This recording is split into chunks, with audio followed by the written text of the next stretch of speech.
Hello everybody and welcome back to Pravus Gaming and more Plague Inc. Evolved custom scenarios. I got another scenario from Theoxys today. You know, Theoxys, the creator of Cult of Nyarlathotep, the creator of The Ultimate Fungus, a couple really good scenarios. Well, we got another one. It's called The Crimson Curse, which, as you might imagine, is a Darkest Dungeon-based scenario.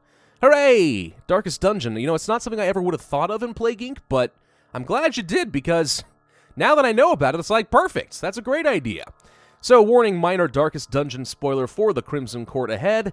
In those younger years, my home was a hive of unbridled hedonism, a roiling apiary where instinct and impulse were indulged in wild abandon. Blah, blah, blah. This is all the narration during the cutscenes, if I recall correctly. Wow, there's a lot. Exultation cut short, indescribable frenzy, horror beneath my feet. Throbbing with growing wine, winged vermin come to drink the tainted blood of the Darkest Dungeon. Currently Versoin 0.3, so it's a little bit early access, obviously still a work in progress. But let's use this as a video for some constructive feedback. People down in the comment section below once I'm done. By all means, if you have some ideas on how to improve the scenario, let's make this constructive, shall we? It is a Necroa-virus, which is only fitting for the Crimson Curse. ATP boost, Darwinist, Aquastatic Streamophile, and Dopamine inhibitor are all my standard setup, playing on normal difficulty, and it is called the Crimson Curse. You remember our venerable house, opulent and imperial, gazing proudly from its stoic perch above the moor. Select the country where that is.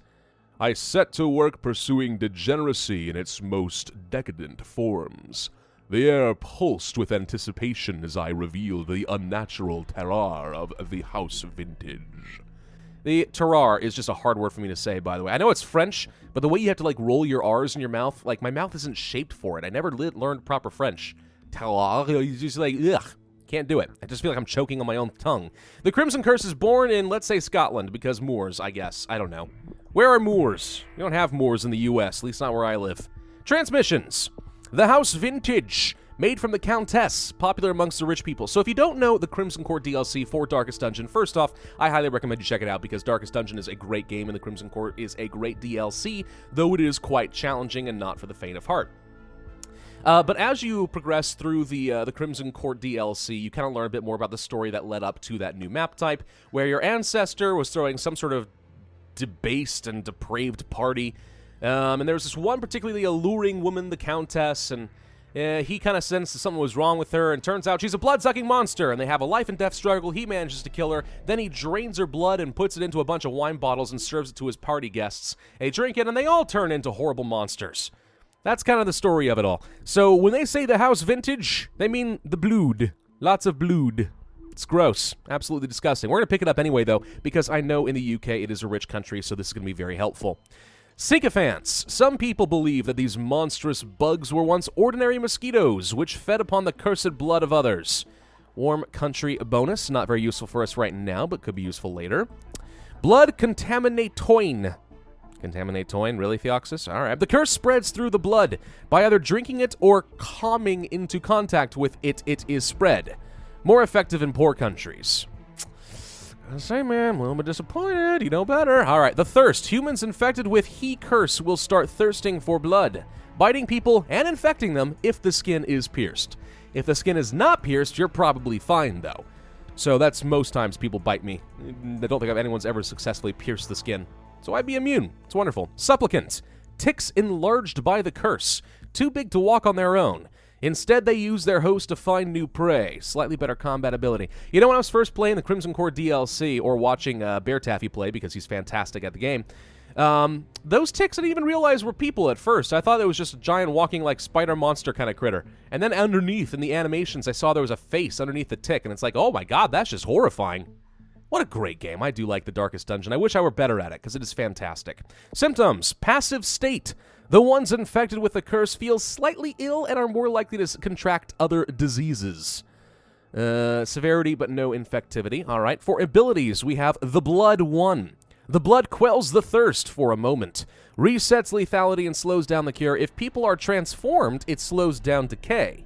Really, you crammed a load of stuff into one ability there. That's kind of cool. All right, makes sense. And then Ruin. Ruin has come to our family. You remember our venerant house, blah, blah, blah, blah, stoic porch above the moon. So basically, this is like, is this going to go down like the narration path for, like, the opening of the game and the intro into the darkest dungeon? Maybe. I don't know. All right, so starting off in the UK is definitely going to be a little bit rough. Not an advisable starting location, no matter what my original, like, Mega Brutal guide on bacteria said when I was trying out some new stuff. I was looking to improvise and think outside the box, okay? But anyway, the UK, I've changed my mind. Not a very good starting location. Don't really recommend it to anybody. We're gonna pick up the House Vintage one again. 1 and 1. There is no second House Vintage. There's only the first, and it is the best. The vintage made from the Countess is mass-produced and shipped all over the world. How do you do that? You would think that she had a limited volume of blood inside of her. But no, what's really going on is we're keeping her alive on life support so her bone marrow can keep producing more blood, and we're just extracting her gradually. It's great. It's an almost unlimited supply. Brilliant marketing strategies. I love it. All right, we have the tempered water. Wine that is spilled, thrown away. I think you mean a comma. And the question is, do you want to have an Oxford comma after thrown away? The answer is supposed to be yes, though some people might disagree these days. Spilled, thrown away, or comes in contact with water, infects the water, more effective in humid countries, and more sea transportation. Online shipment. People are able to order the wine directly to their homes. How convenient. Damn you, Amazon. You've screwed us all. And then airplane shipments. Some countries can't get enough of the wine. They order so much a ship is too slow to deliver enough. More air transmission. Although, to be fair, the plane may be faster, but its carrying capacity is a heck of a lot lower, so you want to have huge volumes of the blood sent around, you're going to need to have those cargo ships. Personal opine. Anyway, do we want to go for passive state? No, I don't think we're likely to get off of the UK for a little bit longer, so I'm not worried about getting severity for extra DNA. I am worried about getting a bit more transmission, so we will go for water transmission since that makes sense in the UK. It is a humid country, plus it has 2 ports. So, yeah, Island Nation, you kind of want to have that. We could also go for airplane shipments just to get off the island a little faster, and we will do that as well, because I think that's going to make it a little easier to get a good spread early on. All right, so if we're playing as a Necroa virus, we always have to be mindful, where are the zombies, right? Where's the transformation? Because that's kind of crucial. Honestly, the best strategy with the Necroa virus, say, screw the disease, just get the zombies as quick as you can. Personal opinion. But the problem with custom scenarios with the Necrovirus is you don't always know where that's going to be. Do you want to go for Tempered Water 2? Probably, because that's going to be really good for a lot of the hot, humid countries, as well as getting to some more islands. So we will pick that up. And then I think we're going to worry only about the symptoms for a little bit. Try to find those zombies and see what can happen from there. Okay, getting around Iceland, we got into Indonesia, getting around a little bit through Europe. Good thing is we did stack up a couple of rich transmissions, so that should be a little bit better. Passive state mutated for free. Wonderful, let's get some extra severity. We have Bloodlust. After people are giving a dose, not given, a dose of the blood, they enter a euphoric state of mind, causing them to reject any kind of help or a cure. Bit of severity, some infectivity, that's not too bad. Craving state. People infected with the Crimson Curse start craving the Crimson Blood. That sounds like what's going to lead toward the zombies, so we'll pick this up. This one also doesn't seem to go anywhere afterwards. Wasting state. As the victim can't get the Crimson Blood, they start wasting away. Blood flies stalking their every move. They have a small chance to die in the process. That's horrifying. New minor disease has been detected. Again, got to find those zombies somewhere. 14 points for the next one. A little bit of lethality, but I'm not too worried about that, to be honest. Okay, there we go. We got into New Zealand. We'll pick up Wasting State. That unlocks the start of the change. Those inflicted, you mean afflicted, by the Crimson Curse will slowly but surely change in horrific ways. Their noses will elongate into a needle-like proboscis as they turn into those horrible mosquito people things. I don't know. The first quest into the courtyard. Oh, Zcom is questing into the courtyard. It's the heroes. They've come to slay me. Humans undertake the first quest into the courtyard where the curse started. In the UK. Everyone's going to Scotland. Yeah, anyway. Do we want to get any abilities? I don't think we need Ruin and stuff right now. I am a little tempted by some stuff like Sycophants in order to get a Warm Country bonus, because we're actually not spreading very rapidly, but the truth is we don't need to. As long as we get our zombies, we're going to be A-okay. Because all we need to do is have a reasonable presence in the country, not full infectivity. Start of the change. I'm a little worried that this much severity is going to lead to them curing me pretty quickly, but we'll see. The change 2. Their skin will turn deathly pale. Their eyes will grow into large, black, unblinking spheres. Soulless eyes. The first quest is successful. The heroes return home, successful driving these beasts back, but cause them to spread to more countries. Oh, free spore burst. I was thinking that we just lost something important, but hey, I'll take some free infectivity. No problem with me. Let's go for the change 2. That leads... Oh my gosh, how many changes are there? The change 3. Their teeth will fall out, only to be replaced by sharp fangs, which, depending on the type of fang, you could say is also a form of teeth, but I guess it depends. Because I guess insects, like spiders, have kind of fangs, but they're not exactly teeth, as opposed to snakes, which have fangs, which are kind of teeth. I guess I don't know. There's probably a scientific distinction, and I don't know what it is. Most horrifically, they will continue to believe that they are human. Look in the mirror. You're clearly not a human. No, I am totally human. No. How many points is this? 19. Ugh. Ugh. All right, we're going to pick up the change, and then there's the final change. Hidden under a thin veil of fake sophistication and nobility, these creatures are little more than insane beasts with an insatiable thirst for flesh and blood. Yeah. 22 DNA? That seems reasonable. I think we can do that. The Crimson... Oh no, they fully sequenced me. Doesn't matter, the zombies are unleashed. We begin to turn everyone into mosquito people. The crocodilian symptom mutated. We had crocodilians? Crocodilians? You know, the only time I ever played Darkest Dungeon on stream or for this channel, Crocodilian led to some fun disaster. It was a good day, though. Sorry, patrons. I'm sorry I got you all killed. Anyway, this amphibious marauder has had close contact with those tainted with the Crimson Curse. It has mutated into something abhorrent. Part crocodile, part insect. This is kind of gross. The Baron, orchestrating hideous affairs, a hunchbacked? Is that actually correct? I don't know. Fiend who seemed to delight in proportion to the suffering he caused. Combat strength and severness unlocks a new ability. I'm sure all that's quite important. I do think that I want to go for... This is definitely the Horde. Spreading the hive. Unlocks hordes. Yep, we'll pick that up. That unlocks the smell of blood. The smell of blood motivates the Horde to move faster. Sucking blood from the dead. Active ability that commands the bloodsuckers to infect those who are already dead, so it's reanimation, also decreasing decay. So one thing I will note right off the bat here, though, by the time that we've got these zombies, look how much severity we've got. I mean, remember that severity translates almost directly into the effectiveness of your zombies, so starting off with that much severity pretty much means that I'm, like, uber-powered right off the bat. I might actually say that that's a little too strong. But anyway, we need to get the hordes over to, let's say, New Guinea, other islands. Madagascar is missing, so let's go from South Africa to Madagascar. South Africa, interesting things happening in there right now, that's for sure. Zombies destroy the UK! Woohoo! Alright, Bloodlust Transformation. While in combat, the bloodsucker can transform into a more powerful version by biting their enemy, healing themselves in the process slows decay. A bit of infectivity and severity is fine with me. Chevalier, a brave knight, mutated to the point where they are nothing more than bloodthirsty insects in wigs and coats. Wigs. Combat effectiveness. I mean, we do have Supplicant for slightly better combat ability. Wow, when they say slightly, that's a lot of lethality and severity. Look at this. Holy crud. That's a little too much, honestly, but we'll go for this for a little bit of extra infectivity. Then we have pre-digestion. The tick spits out some of its pre-digested host parts, no apostrophe, because it's not supposed to be possessive, because it is weird in that way. All right, Mexico is leading the global cure effort. Good luck with that one.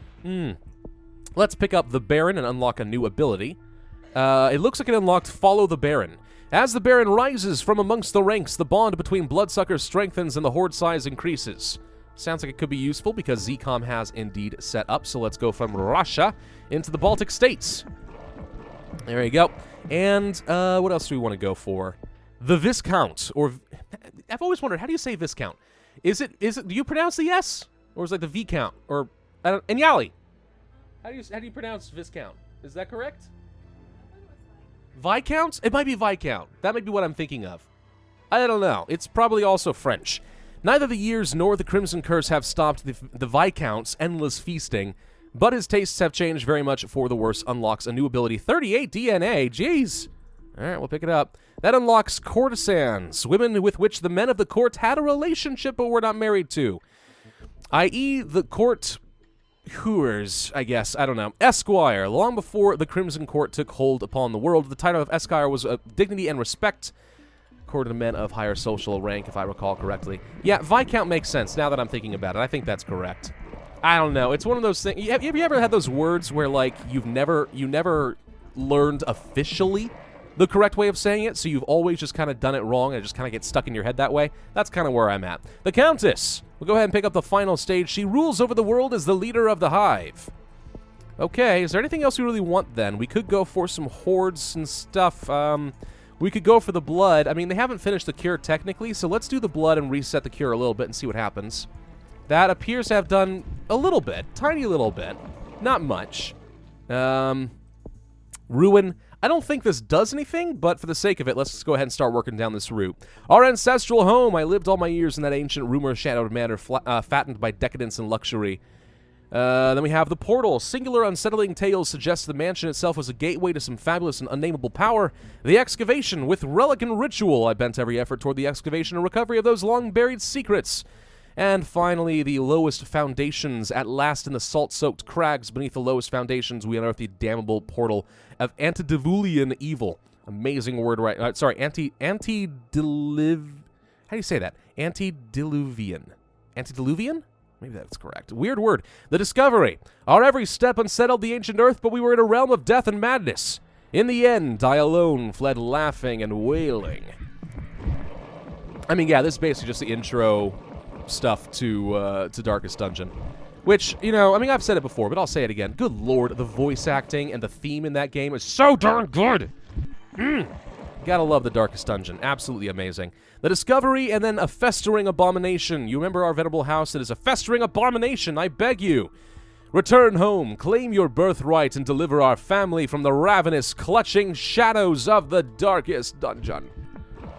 And the crusade against the Viscount has begun, but for little good. Oh, never mind, we won. Did I even get a pop-up saying that we had infected all the worlds? There we go. Zombies win!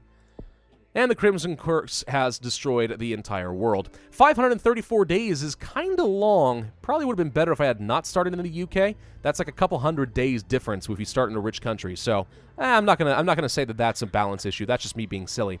92% cure progress. So we actually were able to stop the cure from ever really taking hold. 38,400 points, 2 stars. So it's a pretty good scenario. The theme of this works perfectly for Plague Inc. and a Necroa virus. Quite happy with that. I would like to see a little bit more creativity with some of the symptoms and stuff. Well, I'm trying to think. Maybe it takes... Here's my primary concern about the symptoms and the severity. The primary concern I have is that you have too much severity by the time you finally get your zombies.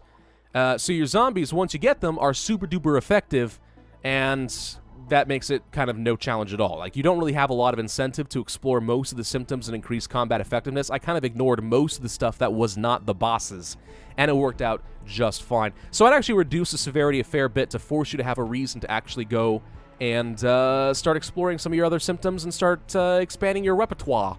That would be good.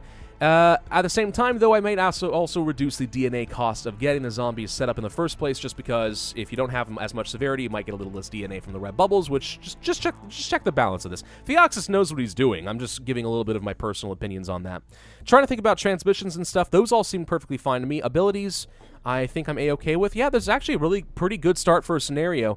I think it needs to be fleshed out a little bit more. And I think the balancing of the severity and stuff needs to be reworked a little bit. But otherwise, yeah, I think it's pretty good. What do you guys think? If it is good, let them know down in the comment section below. But if you think there are some other ideas that you could use to try and expand upon that, or make it a little bit balance change, or maybe add some new content, or change it up a little bit, let them know. Constructive feedback time, guys.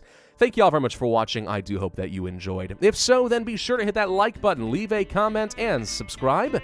My name is Pravus, and I will see you guys next time.